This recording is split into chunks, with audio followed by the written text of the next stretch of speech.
నమస్తే, నేను మీ Nagesh. Welcome to our channel. మాజీ ముఖ్యమంత్రి వైఎస్ఆర్ కాంగ్రెస్ పార్టీ అధ్యక్షులు వైఎస్ జగన్మోహన్ రెడ్డి గారు కేంద్ర ప్రభుత్వం మీద, మరీ ముఖ్యంగా భారతీయ జనతా పార్టీ మీద ఒక రకంగా యుద్ధానికి సిద్ధమయ్యారు. 2019-24 వరకు రాష్ట్రంలో జగన్మోహన్ రెడ్డి గారు ముఖ్యమంత్రిగా ఉండి వాళ్ళ పార్టీ అధికారంలో ఉన్నప్పటికీ కూడా కేంద్ర ప్రభుత్వంతో, భారతీయ జనతా పార్టీతో, అంటే రాష్ట్ర అవసరాల కోసం కావచ్చు, మరి ఇతర అవసరాల కోసమైనా కావచ్చు, చాలా సఖ్యతగా వ్యవహరిస్తూ వచ్చారు.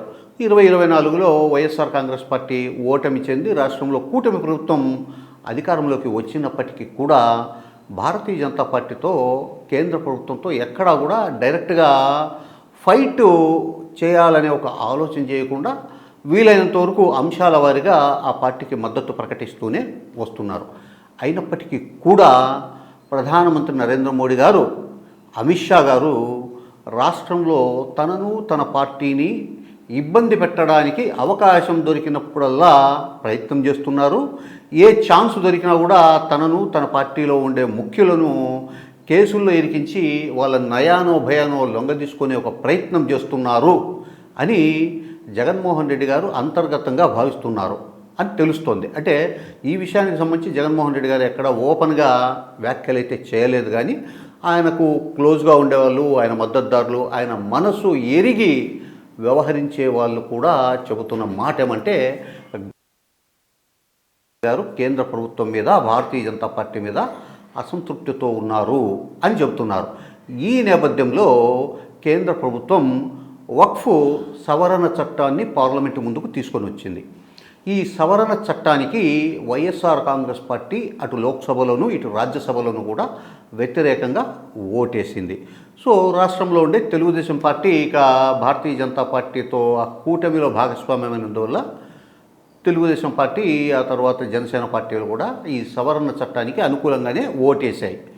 ఈ నేపథ్యంలో అనేక రాజకీయ పార్టీలు దేశంలో ఈ వక్ఫ్ సవరణ చట్టాన్ని వ్యతిరేకిస్తున్నాయి. కొన్ని పార్టీలు సుప్రీంకోర్టును కూడా ఆశ్రయించాయి. ఈ చట్టాన్ని రద్దు చేయాలా, ఈ చట్టంలో కొన్ని ఇబ్బందికరమైన, ఆ తర్వాత దేశ సమగ్రతకు, ఆ తర్వాత మత ఐక్యతకు భంగం వాటిల్లే కొన్ని సెక్షన్లు పెట్టారు, వీటిని ఉపసంహరించాలా అనే డిమాండ్తో కొన్ని రాజకీయ పార్టీలు కోర్టుకెక్కాయి.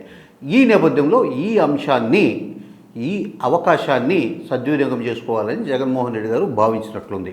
సో లోక్సభ, రాజ్యసభలో వక్ఫ్ సవరణ చట్టానికి వ్యతిరేకంగా ఓటు వేసిన వైఎస్ఆర్ కాంగ్రెస్ పార్టీ సో అసలు ఈ చట్టాన్నే రద్దు చేయాలి అని చెప్పేసి సుప్రీంకోర్టులో పిటిషన్ వేసింది.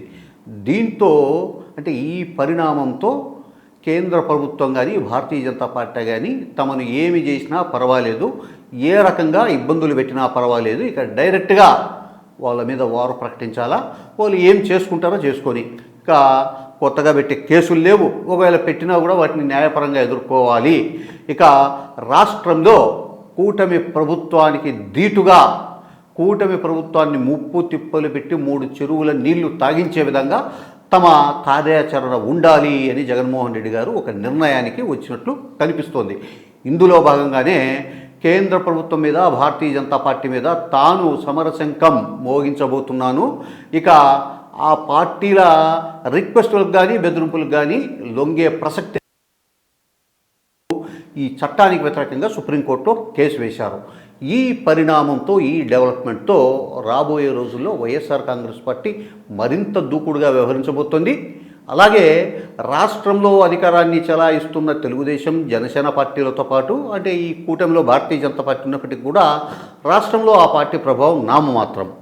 వీటితో పాటు కేంద్ర ప్రభుత్వం తీసుకువచ్చిన వివాదాస్పద బిల్లుల గురించి, అలాగే కేంద్ర ప్రభుత్వ ప్రజా వ్యతిరేక విధానాల గురించి కూడా ఇక క్షేత్రస్థాయిలోకి వెళ్ళి ప్రజలను చైతన్యవంతులు చేయాలా, వాళ్ళ అభిప్రాయాన్ని తమ పార్టీకి అనుగుణంగా మార్చుకోవడానికి ఒక కార్యాచరణ తయారు చేసి పెద్ద ఎత్తున ప్రజల్లోకి వెళ్ళాలి, కేంద్ర రాష్ట్ర ప్రభుత్వాల మీద యుద్ధం ప్రకటించి యుద్ధం చేయాలి, ఇందుకు అనుగుణంగా తమ క్యాడర్ను సిద్ధం చేయాలి అనే ఒక నిర్ణయానికి వచ్చినట్లు పార్టీ ముఖ్య నాయకులు చెబుతున్నారు. ఈ పరిణామాల నేపథ్యంలో రాష్ట్రంలో రాబోయే రోజుల్లో రాజకీయం రసవత్తరం కాబోతోంది.